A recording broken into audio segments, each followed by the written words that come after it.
Hello there, and welcome to Diverse Churches study in August through the Gospel of Luke. Chapter 1 comes to you from Witton in North Ipswich in the Diocese of St Edmundsbury and Ipswich, where we celebrate our centenary and on a pilgrimage in time. And I suppose that's what we're doing together this August, as we look through the Gospel according to Luke on a pilgrimage together each and every day. Luke is an interesting Gospel because, unlike the other three Gospels, he is the only person in the whole Bible who is not Jewish. Luke is a Greek name, and with his Gospel and Acts of the Apostles, he makes up 1/4 of the whole of the New Testament. This means perhaps that he has a particular message for those who are not Jewish, who don't belong to the establishment. And so for that reason, he brings hope to those who didn't have any hope before, which is why this chapter I've called A Hope for the Hopeless. Let's look at the beginning.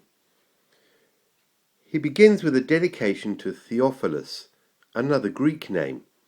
Don't worry too much about who Theophilus was. It may have been a friend of Luke's, but the word means lover of God. So it may be whoever is reading this. It may be us, God lovers, wanting to find out more about what has happened in these last times amongst us. Luke clearly says in his introduction, as he does in the Acts, that he is not the person who wrote the stories to begin with. He's collected them together and carefully chosen them that they would be eyewitness accounts and that they would be orderly. He's not like the other Gospels. He doesn't begin halfway through. In John and in Mark, we already meet Jesus fully born. In Matthew, we have the story of his birth, but not what happens beforehand. Luke goes right back to before the beginning. And in chapter 1, we see the promise of two births. The promise of hope of the birth of John the Baptist, and then later on from verse 26, the promise of the birth of Jesus. What happens next? Well, babies are coming, so mummies meet. Mary goes to meet Elizabeth. And it's interesting that Luke has his wonderful focus throughout his gospel on women, some of the hopeless people in the Jewish society, those who were rejected, who were outsiders, like the Greek person Luke was. After meeting with Elizabeth, Mary sings a song. We call it the Magnificat. We turn over the page and we see it fully written here.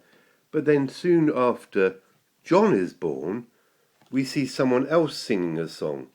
Zachariah sings another song, the Benedictus.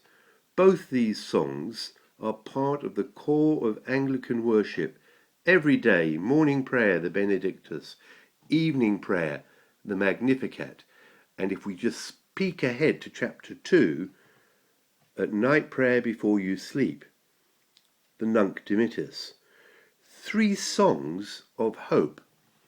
The hope of a woman who's in childbirth, a woman looking for freedom. The hope of an old man who's seen God's promise from afar and now sees his son as the one who will bring in the new age, and the hope of life after life. These songs are here for a particular reason. They're not new songs. They've been sung before by the Israelites. Let's look at Mary's song. Mary knew her Bible well. So if you go right the way back to 1 Samuel chapter 2, we find another mother, Hannah, childless, bereft, unable to be fulfilling the promise of God. And her song sounds remarkably like Mary's. Mary read of Hannah, read of what happens when a mother is promised a child, and she sings of God's freedom.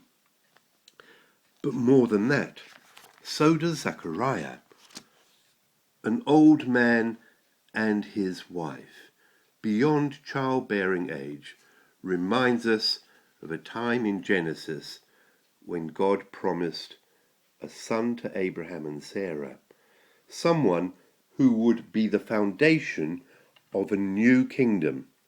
And as you go through this chapter of Genesis, you find this: is anything too wonderful for the Lord? Echoes of Luke.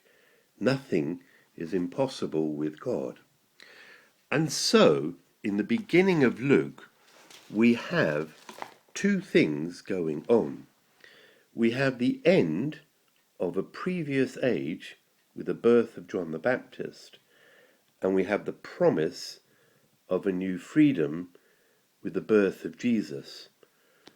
John the forerunner is the last of the Old Testament prophets. Jesus the Messiah is the beginning of the new Israel, not just for the Israelites, not just for the Jewish people, but for all people. And so it is that we will find, as we go back to Isaiah, this is what God promised: a kingdom coming when a shoot shall come out from the stump of Jesse.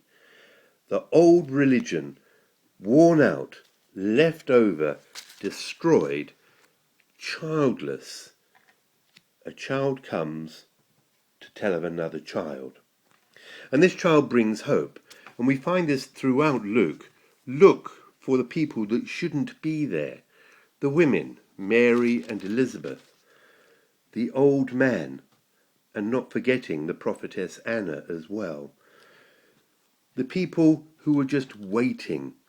And Zechariah breaking with tradition, calling his child John instead of by his own name. And this is what Luke does again and again and again. He brings in the outsider.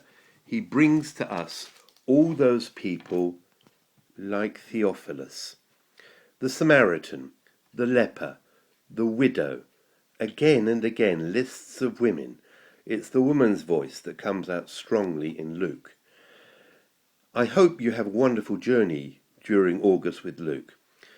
Please, if you can, have a look at a harmony of the Gospels, which lays out which stories are included in which Gospels, and look particularly at which ones are included by Luke and which ones are left out by him.